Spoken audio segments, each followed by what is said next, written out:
North Carolina was the better team tonight, and that we had some fantastic goals. Sophia Smith, Morgan Weaver, just amazing. But when you get into transitional games like that against a team that is excellent in transition, it's just a wide open game. And I have to say I was frustrated, and I know they were as well, that we weren't able to impose what we like to do on the ball. So, 1 point, we're happy to get a point, because there definitely there were moments where they were the better than us. But we talked about it. We got to go again really quickly, and it's about taking in what we need to from that game and moving on as quickly as we can. It seemed like it was two distinct halves for the Thorns in particular. Did North Carolina just do something different in that second half to take charge? They definitely left more numbers higher because we weren't keeping the ball in their half. They were able to just keep a lot of numbers in our back line and in some big pockets of space. I don't think we did a good job killing transition early, but it's hard to do because then you've got to pull a number back. So if you're not keeping the ball, you can't really force them to drop. So that's a big piece for us. You can say take care of transition all you want, but part of that is actually keeping the ball to force them to drop. I thought there were actually some good moments right at the start of the half where we started to show a little bit of,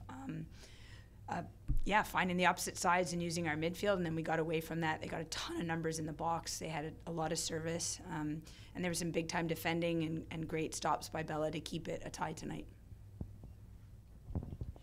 I have one more. Yeah. That's fine. Olivia had an amazing pass on Sophie's second goal. Can you talk a little bit about her development as a player and how she's doing? Yeah, that was actually an even nicer goal. If you look at Soph, she was offside. She reset and then reset again. So the two of them, that connection and just watching one another, not just playing a blind pass, because had she played it straight away, Soph would have been offside.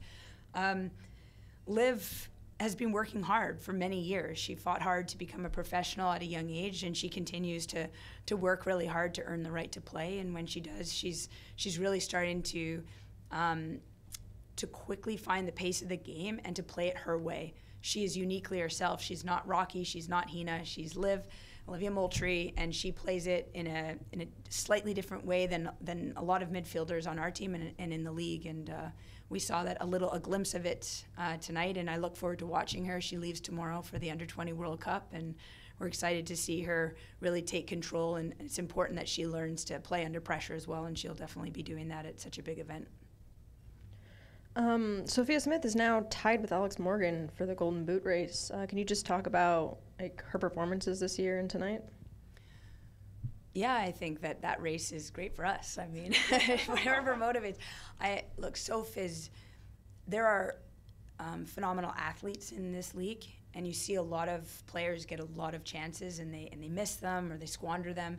She's been lethal this year. She's just amazing. I think there was a near post save in the first half. Like, what kind of audacity to even take that shot? But with Soph, you just let her play on instincts, and she gets sharper and sharper with them. And she's very frustrated, as we all are, when you're up 2-0 and they come back and tie 3-3. There's definitely a piece where we've got to work with her in terms of trying to get players around her earlier. We can't with her speed. She's either in transition or she's got to wait for people, and there were moments in the second where she started to do that. But how do you stop her going in transition when she takes everyone on and scores? She's hitting her stride right now, and she's been fantastic for us. Anyone else in the room? Yep. This is easy to deal with the frustration of a striker where she's not able to connect with the midfield, for example. On the ball or off? On the ball. I'm just going to repeat. Is it frustrating for the striker if they're not connecting with the midfield? Yes, well, when she has 20 minutes without the ball connecting with other teammates. I bet you it is. I don't know. But as a coach, you are talking with her about it, or what? Français? Yeah. Yeah, the whole team, I felt it was a lot of individuals on the field today. And we had enough talent. That was an incredible team on the field to link more passes, to connect the partnerships. And when stress comes, we've got to actually open up our vision. We've got to connect more. And I thought today we really went insular. And in terms of they tried to take care of themselves or to keep the ball and not get their head up and look. And that's a piece that we've just got to get better and better at. It is frustrating as a coach. I would imagine it's massively frustrating as the player. And how are they dealing with it? How are they communicating? How are they trying to solve it on the field? Because as you can see, I can yell all day. But they're on the field, and we talked about no excuses before the game. And there are no excuses today. They were a better team for big moments of the game.